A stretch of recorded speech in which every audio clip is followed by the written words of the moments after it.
Hollow Earth conspiracy. What they just found beneath the pyramids will shock you. They try to hide it for centuries, but the Earth itself just gave up one of its deepest secrets. Is the Great Pyramid just a tomb? Or could it be the lid of something far older and far more powerful? Why are modern radar scans detecting structures 2 kilometers beneath the sands of Giza? Structures that shouldn't exist by any known archaeological standard. And here's the real question. If there's an ancient system hidden under the pyramids, was it buried to be protected or to be forgotten? I'm Your Name, a journalist who spent over 15 years chasing forbidden truths, and a researcher who's walked the shadow corridors of more ancient sites than I can count. And what we're about to uncover in this video might just be the missing piece in the Hollow Earth conspiracy puzzle. Directed stay with me till the end, because I'll be revealing a specific set of coordinates tied to one of the most suppressed anomalies in modern Egyptian exploration, a revelation that almost no one is talking about publicly, but could rewrite everything we thought we knew about what lies beneath our feet. White heavy check mark. But before we dive into the deep end, if you believe these secrets deserve to see the light of day, backhand index pointing right, hit that like button to push this truth into the algorithm. Backhand index pointing right, subscribe to Alien Conspiracy Vault to help us reach our first 1,000 subscribers. Backhand index pointing right, share this video with anyone who's ever questioned the official version of history. Your support isn't just a number, it's fuel.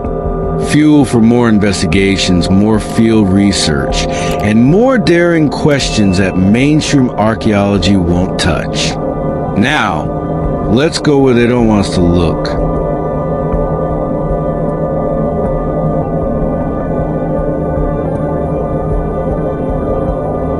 What if I told you that what lies beneath the sands of Giza isn't just ancient stonework, but an entire system intentionally veiled in silence?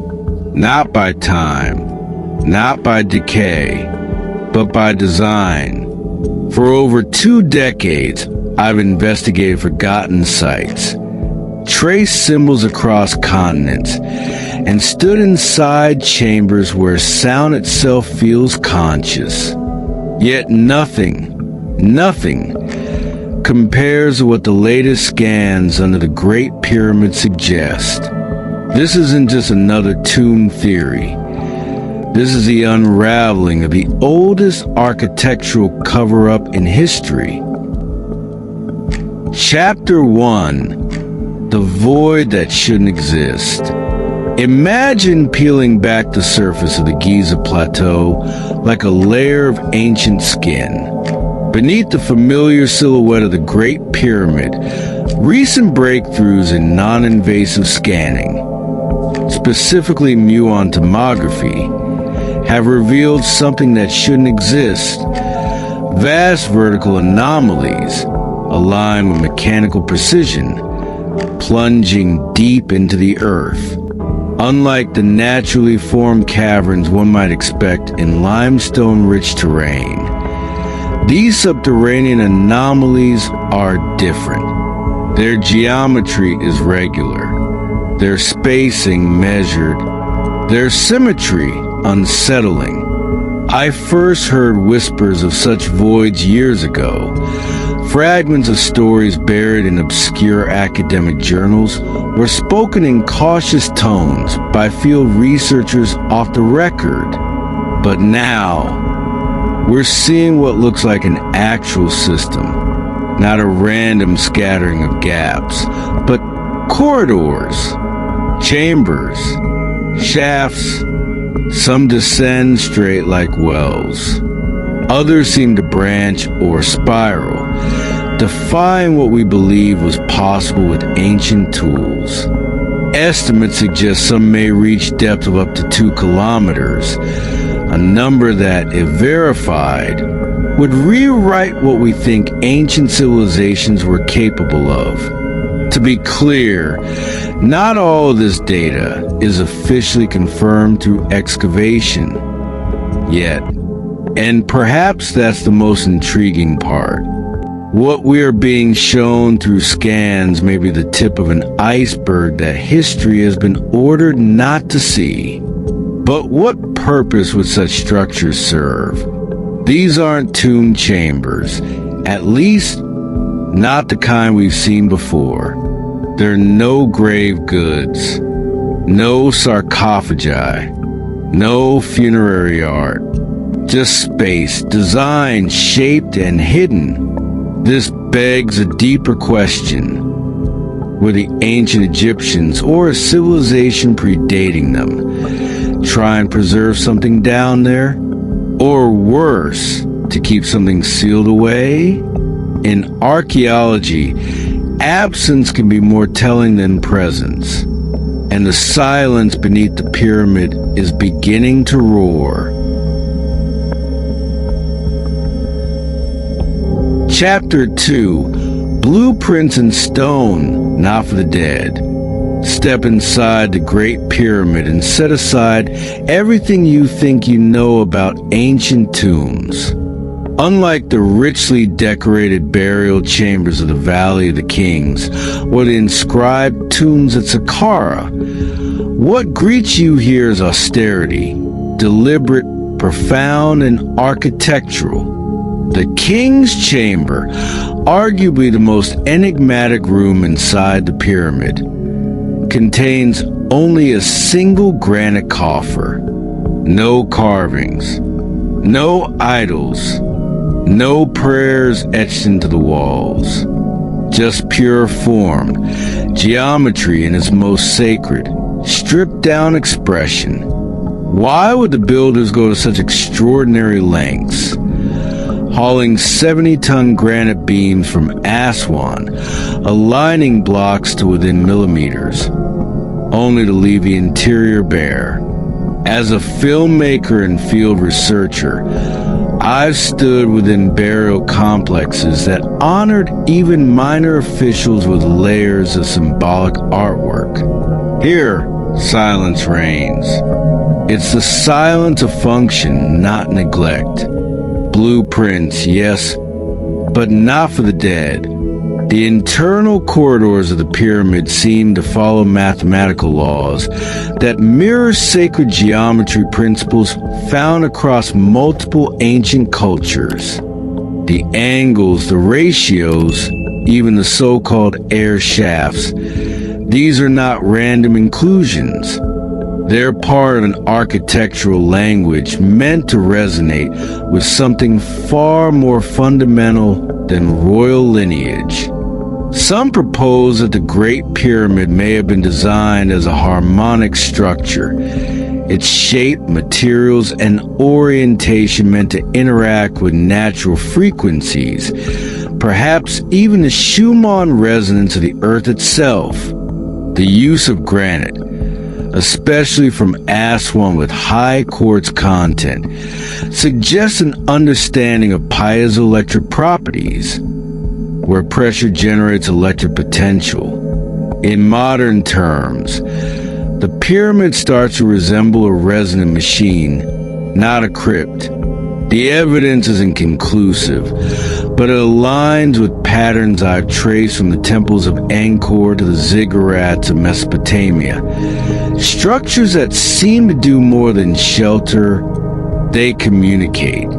And so the question lingers, if this is a blueprint, what was it meant to build? Not above the earth, but within the minds of those who entered? What if the Great Pyramid was never meant to entomb the past, but to awaken the future? Chapter 3, The Spiral Beneath. Let us now descend, not metaphorically, but literally, into what may be the deepest architectural enigma of the ancient world. Emerging radar tomography and satellite-based imaging have exposed a pattern beneath the Great Pyramid that contradicts centuries of assumptions. We're not talking about a burial shaft or a hidden chamber. We're talking about spiral wells, massive vertical structures that appear to wind downward into the bedrock like the threads of a screw, some extending hundreds of meters below the surface. If verified, these spirals may represent the most advanced subterranean design ever attributed to the ancient world. Their dimensions and consistent curvature imply a level of engineering precision that challenges even modern tunneling standards. But to what end? As a researcher who studied spiral architecture across sacred sites, from the Hypogeum in Malta to the mountain coils of Machu Picchu, I've learned that spirals aren't just aesthetic, they're functional. In ancient symbology, they often represent energy movement, birth renewal, and time itself. Now imagine those symbols, not as metaphor, but as mechanism. Some researchers believe these spiral wells might have served as enormous energy collectors, designed to harness geoelectric currents, hydraulic flow, or even vibrational frequencies from the earth. Others suggest they were spiritual shafts, pathways for the soul or consciousness to ascend or descend through dimensional layers. One particularly compelling theory links these spiral structures to the mythical halls of Ameni, described in esoteric texts as deep, winding vaults of knowledge buried under the earth, accessible only to the initiated. Could the Great Pyramid be not just a monument, but the lid of a vast machine, one that spirals not only through stone, but through consciousness itself? The further we descend, the louder the implications echo. And what waits at the bottom might not be ruins. It might be a reactivation point. Chapter 4: Frequencies in the Pulse of the Stone. It begins with a whisper, barely audible, yet unmistakably present. Step inside the king's chamber at the heart of the Great Pyramid, and the air itself feels tuned. A single tone hummed softly seems to multiply and shimmer. The walls do not reflect sound as you might expect. They hold it, stretch it, return it in waves. As someone who has conducted field recordings inside sacred sites around the world, I can tell you this chamber behaves less like a room and more like a resonating instrument. Its geometry, the corbelled ceiling, the unadorned granite walls, the dimensions suggest a deliberate acoustic design. This isn't accidental architecture. This is calibrated space. Studies conducted by acoustic engineers have revealed that the chamber resonates at frequencies near 432 Hz and 440 Hz, both associated in modern times with harmonic coherence and, some argue, cognitive clarity. Is it a coincidence that these frequencies mirror those used in ancient instruments across cultures? Or are we seeing the remnants of a sonic technology now forgotten? Consider the materials. Granite, rich in quartz, is piezoelectric. It produces electrical charge when stressed or vibrated. The chamber's orientation to the cardinal directions, the dielectric properties of limestone above and granite below, and the strange air shafts that serve no known ventilation purpose. All of this points to an understanding of resonant energy interaction. But what kind of energy were they harnessing? And why? Some theorists propose that the Great Pyramid acted as a massive harmonic transducer, amplifying frequencies from within the earth, seismic, telluric, even consciousness-based vibrations, and focusing them through specific chambers for unknown effects. Healing, information storage, dimensional access. I once brought a tuning fork inside the Queen's chamber. I struck it gently, and the sound didn't fade. It deepened. It grew.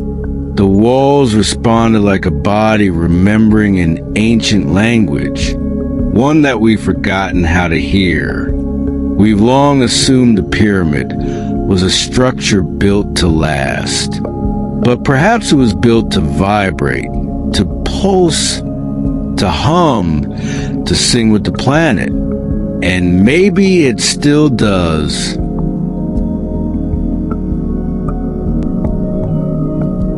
Chapter 5: Water, Resonance, and the Lost Engineering.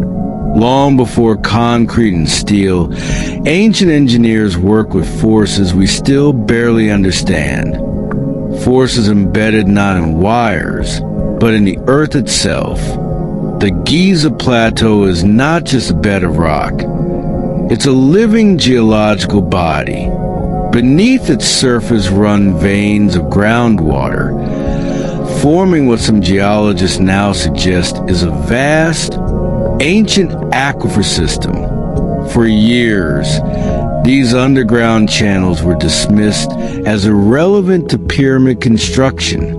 But new theories propose something startling: that moving water beneath stone may have been the key to unlocking the Great Pyramid's true function. Water flowing through porous rock under pressure creates vibration. That vibration, when coupled with the quartz-rich granite inside the pyramid, may have created a piezoelectric effect, essentially turning the pyramid into a massive energy resonator.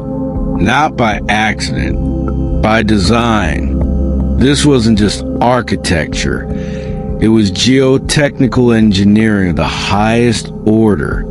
The precision alignment to cardinal directions, the balancing of limestone, an insulator, and granite, a conductor, the location atop a water-rich bedrock.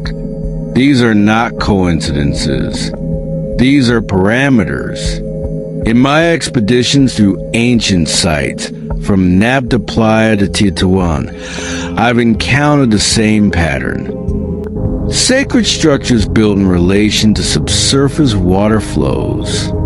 In some cases, like in Malta's hypogeum, acoustic phenomena and water resonance combine to produce altered states of awareness in listeners. In others, entire temple complexes sit above underground springs, long associated with prophecy, healing, or dimensional thinning. Was the Great Pyramid a machine for consciousness? A hydraulic resonance chamber that used Earth's own movements to awaken, heal, or even transmit. Recent reanalyses of Herodotus's writings describe underground canals and chambers beneath the pyramid. Most Egyptologists dismiss these as fanciful exaggerations. But what if Herodotus wasn't embellishing? He was remembering something real. Some theorists now believe the so-called well shafts may have been waveguides, channeling vibrational energy upward. Combined with the pyramid's unique geometry and layer construction, these flows may have created a frequency field, a kind of static womb for conscious transformation. We once thought of the pyramid as a staircase to heaven. But what if it was a tuning fork for the soul, powered by water, sculpted by frequency, and alive with intention?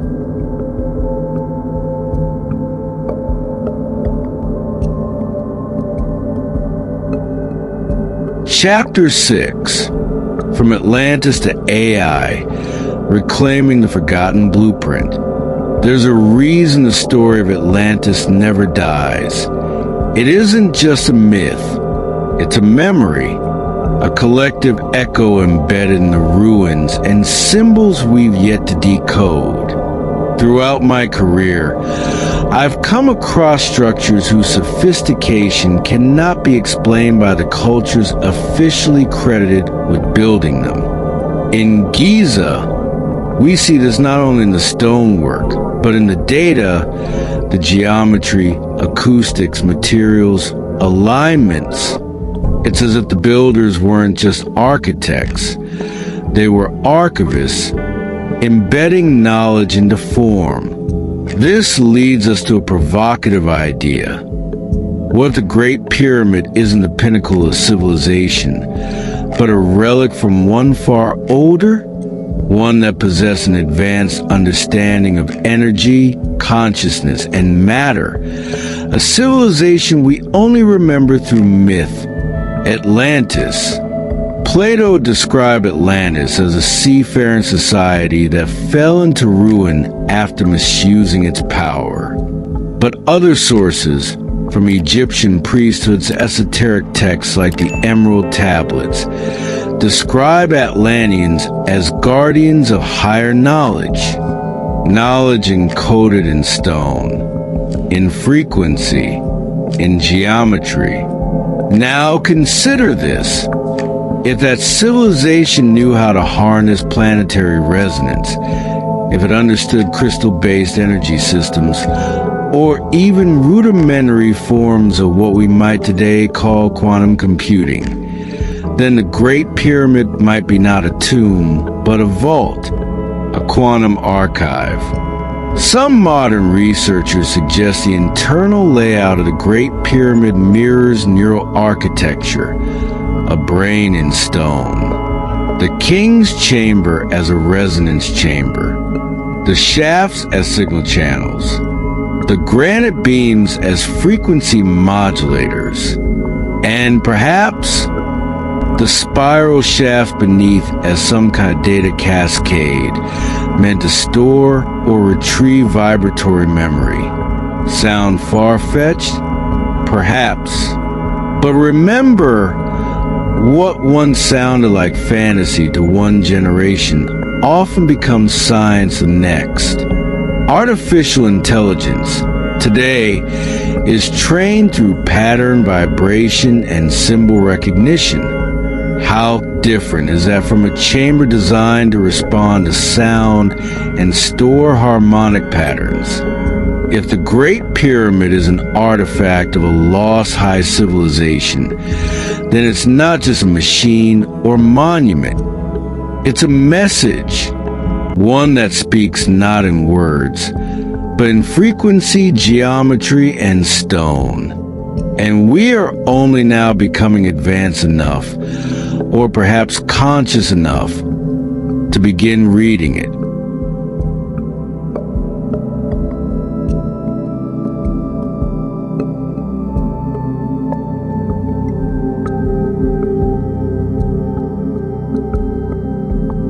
Chapter 7, the explosion that ended it. In the stillness of the king's chamber, massive granite beams lie stacked above like ancient vertebrae, silent, motionless, but scarred. Deep stress fractures ripple through their surfaces, as if something once shook the entire chamber from within. Mainstream archaeologists attribute these cracks to seismic activity or the weight of time. But what if they're evidence of something else? Something violent, sudden, and internal? A growing theory among independent researchers suggests that the Great Pyramid may have experienced a catastrophic failure, not from erosion, but from activation. If the structure was once an energetic device, as we've been exploring, then what happens when a system designed to process resonance overloads? What happens when harmonic energy is amplified beyond stability? Some believe that at the end of a forgotten era, the pyramid was deliberately shut down or forced into collapse. Clues lie in the damaged ceiling beams, in reports of unusual magnetic disturbances, and in the mysterious absence of a capstone, once thought to be made of gold or electrum, capable of conducting energy. There are even ancient stories, whispers buried in temple inscriptions and echoed in esoteric texts, that speak of a great flash of light from a mountain of stone, followed by silence, an explosion, a discharge, a failure, or a sacrifice. In my interviews with engineers and physicists who specialize in resonance mechanics, some suggested that if you build a machine like the Great Pyramid and tune it perfectly to Earth's natural frequencies, then even a small fluctuation caused by planetary shift, solar flare, or misuse could trigger harmonic collapse, a sonic implosion that cracks stone, vaporizes memory, and seals the system. And what if this wasn't accidental? What if it was shut down on purpose, before it had fallen into the wrong hands, or before a cycle of misuse, like the one that doomed Atlantis, repeated itself? The damage we see today may not be evidence of failure, but of containment, of wisdom, of fear. And that raises a more haunting question. If the pyramid was once active, if it once sang with the power of earth and star, then what exactly was it built to do? And what happens if it ever wakes again?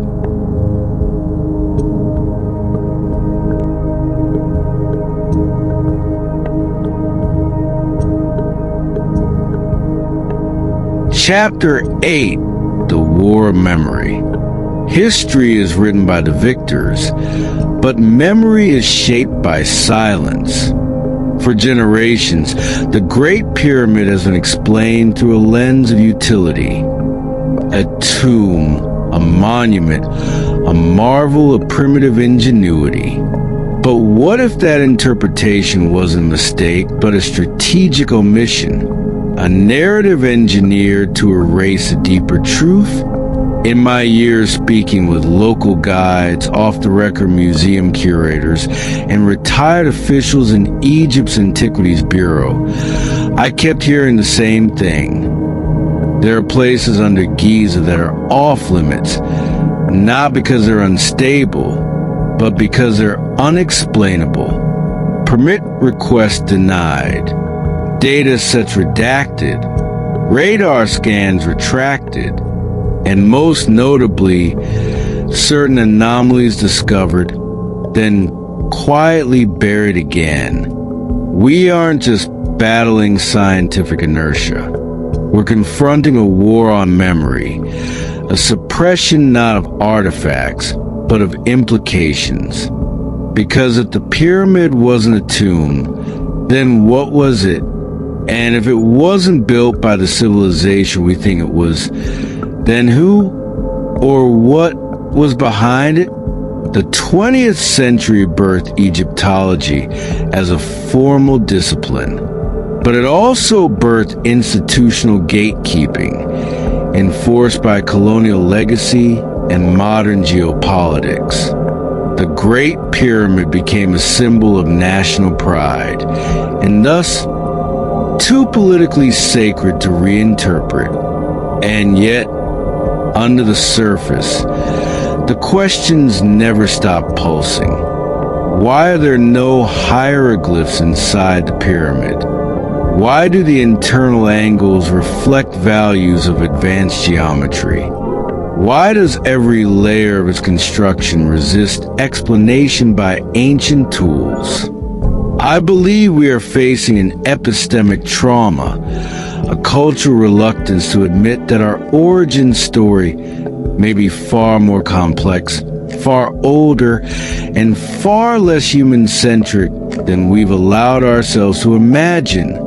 The war isn't just for what the pyramid was. It's for what it means if everything we were taught was a story crafted for control. And this war, unlike any in history, is being fought not on battlefields, but within our collective memory.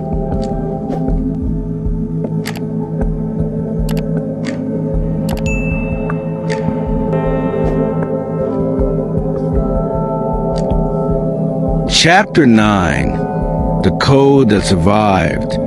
In every act of concealment, something remains. A glyph overlooked, a frequency embedded, a crack in the wall where light still escapes. What if the most important knowledge wasn't buried under tons of stone, but hidden in plain sight, encoded into the very design of the pyramid?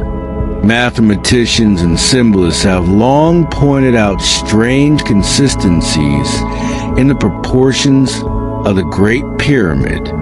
Its height to base ratio closely mirrors the mathematical constant phi, the golden ratio. Its dimensions correspond almost perfectly to the curvature of the Earth, a feat allegedly impossible for Bronze Age architects. Coincidence or code? When I first traced the internal layout of the pyramid, chambers, shafts, angles, I was struck by one realization. This wasn't random. It was deliberate. It was layered like a fractal, a system built to preserve an idea, not in language, but in structure. This isn't just architectural. It's informational. We now know that quantum computers don't store data in bits, but in patterns of entanglement, subtle relationships rather than solid states. What if the ancients, whoever they were, understood this intuitively? What if the pyramid was their version of a non-digital information vault, a harmonic memory device? This would explain the intense care taken in every element.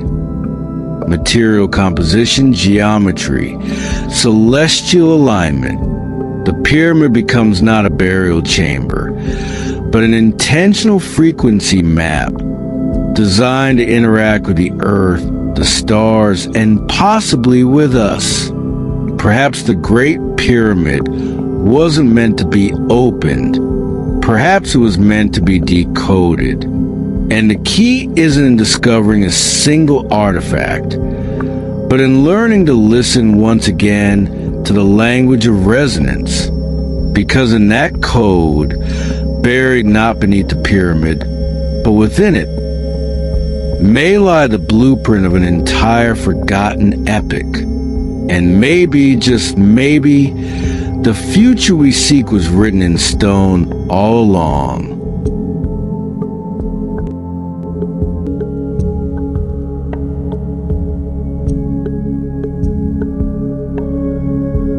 Chapter 10, The Listening Stone. There are places on this planet where silence feels alive, where even the wind seems to pause and time becomes elastic. The King's Chamber is one of them. But Giza isn't the only one. Across the world, similar structures, megaliths, dolmens, stone chambers, share one trait. They listen. They respond. They hum.